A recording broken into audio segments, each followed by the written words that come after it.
Okay, as promised, let us now take a look at Celtic v Atletico and what we can expect on the park at least, Mif, from Wednesday's big game. So listen, as we've covered there, the domestic form's been excellent. Confidence must be flying in terms of the dressing room and how the players are feeling. But can we get a win over one of the big sides in La Liga on Wednesday?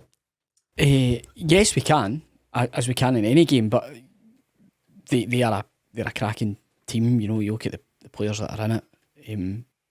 Greizmann, who I think you described as an annoying footballer. Best of a guy. I bumped into a guy today. He's like, "Hey, that Greizmann." So there you go. There you are. He might be injured, by the way. He scored a hat-trick at the weekend and a 3-0 win, but there's a suggestion that he may be struggling to make the game. Running scared. Exactly. Yeah. He's heard used to it after him.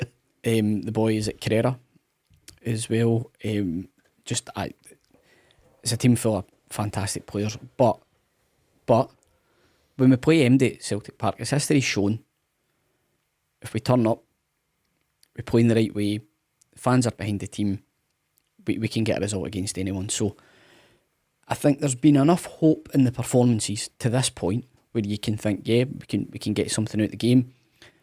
It's just we are playing against a very, very good side. I know that's stating the obvious, but they're a class outfit. Yeah, James, a key factor for me, and it's a lesson we learned painfully against Lazio, is that concentration for the full 90 minutes, and by that I mean 95, 97, whatever we've got in these extended games that we see nowadays, concentration to the very last minute is absolutely vital.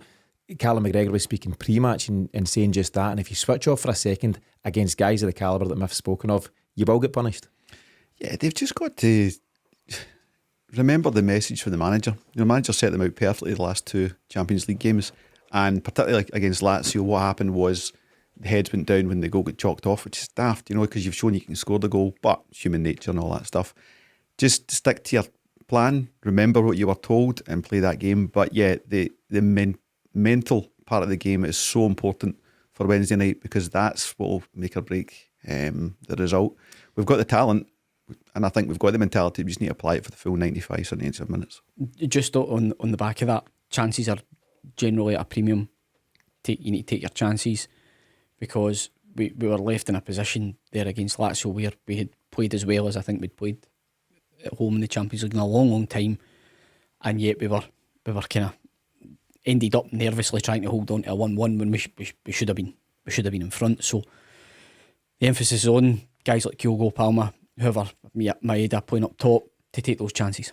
Matt O'Reilly said as much, James. He was interviewed post-match when Callum McGregor was presenting him his Man of the Match award at Tynecastle, and he said, similar to what Mif's putting across there, that we created plenty of chances at Tynecastle. Could have been a lot more than 4-1 on the day, but he says you won't get that many chances in the Champions League, so all the more reason that you must take them. And yeah, just on that point, when you're 1-0 up in the Champions League, you must get that second, otherwise it's always in the balance.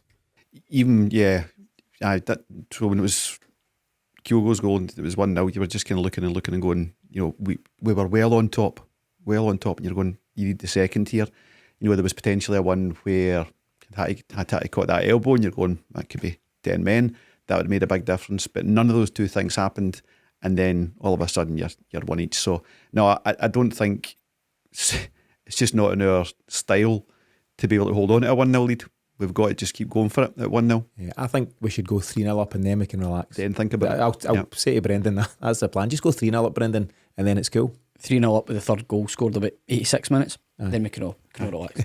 Mif, with the exception of some guys we've spoken about earlier on, Leah Labada, Mike Navrocki and Tillo, still injured, and the latter two guys being the great unknowns. We're not too sure what they'll bring in a Celtic shirt. But with the exception of those guys, are we at full strength at this moment in time? Yeah, I think we are.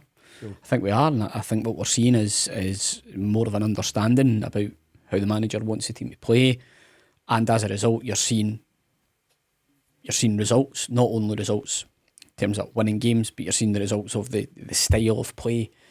It's not turgid, seeing out games. If you think back, look at the difference between the away performance at Tynecastle, say, and the away performance at Pittodrie.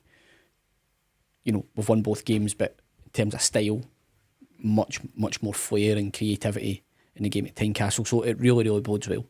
James, what will they have learned for those last two games, and will they have grown as players and as a unit for listen, I suppose it's going back to Ange, sorry Mif, but Ange says you learn more about yourself in defeat, and I think that's a fairly well trodden line, isn't it? And I think we've had those two defeats, which is painful as it as they were, we would like to think the players will have learned from them and they can apply that on match day 3. They'll learn that they belong there. You know, neither of those teams were, way above Celtic. We've since developed. Maybe they have as well.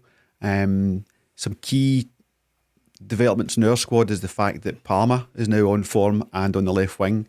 Dysen's had a good few games under his belt on the right, so he was almost kind of having to. I think the first game was against Lazio where we put him out on the right, and when you put Palmer on the left, and he was, it wasn't natural to him, but Rodgers is stuck with him there for Wednesday night. That's all rehearsing towards Wednesday night, and that's a big thing because it gives you that balance in the wings and it gives you Dysen's, two-pronged approach of attack and defence. But I think the main thing is that they know they belong there. They just need to keep the head. Before I move on from it, I'm going to get you a scoreline prediction, Mif. What are you going with? 2-1 Celtic. 3-1 Celtic. 3-1. That 3-0 lead we spoke about, and then we'll lose a late consolation. Get one yeah. They'll have a similar character to Lawrence Shankland, who'll just tuck one away, but it won't really matter by the end. It's a massive game. It's one to look forward to on Wednesday, and our countdown to kick-off show will be available to all subscribers early on Tuesday night. I'll be doing that one with Asim, who some of you may know from his work on the 67 Hail Hail channel. So looking forward to giving you that one tomorrow afternoon. But Mif, your final comments for this one ahead of that game? Really looking forward to it. And I'm hopeful. We'll get something for the game. I really am. Yeah, fingers crossed. But a massive night ahead.